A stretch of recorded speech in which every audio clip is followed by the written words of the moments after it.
I remember that night I launched Facebook from that little dorm in Kirkland House. I went to Noakes with my friend KX, and I remember telling him clearly that I was excited to help connect the Harvard community, but one day someone would connect the whole world. The thing is, it never even occurred to me that that someone might be us. We were just college kids. We didn't know anything about that. There were all these great big technology companies with all these resources, and I just assumed one of them would do it. But this idea was so clear to us that all people want to connect. Today, I want to talk about purpose.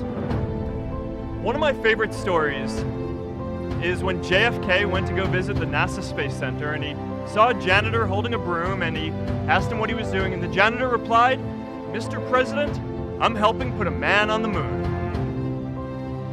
Purpose is that feeling that you are a part of something bigger than yourself, that you are needed, and that you have something better ahead to work for.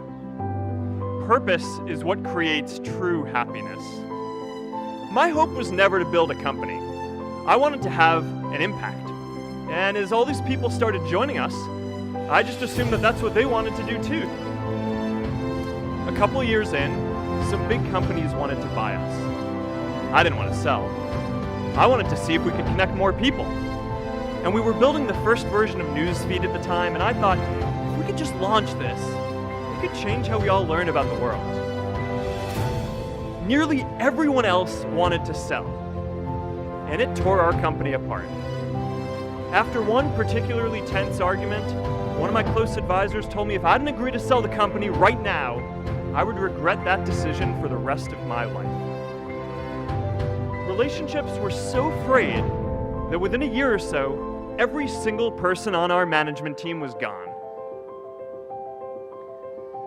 That was my hardest time leading Facebook. I believed in what we were doing, but I felt alone. I wondered if I was just wrong, an imposter, a 22-year-old kid who had no idea how things actually worked.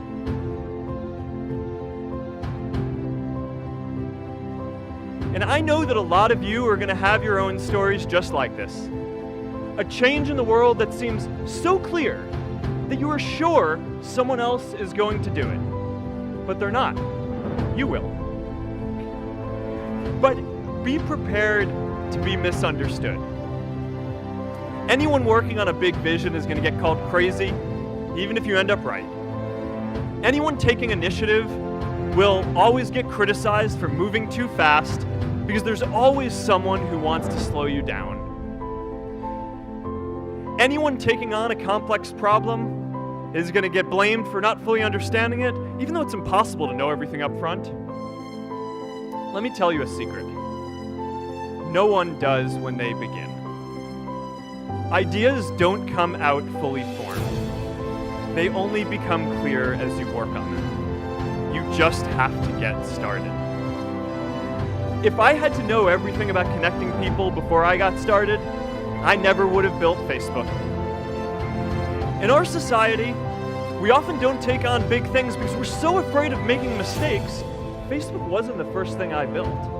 I also built chat systems and games, study tools and music players, and I'm not alone. J.K. Rowling got rejected 12 times before she finally wrote and published Harry Potter. Even Beyoncé had to make hundreds of songs to get Halo. The greatest successes come from having the freedom to fail.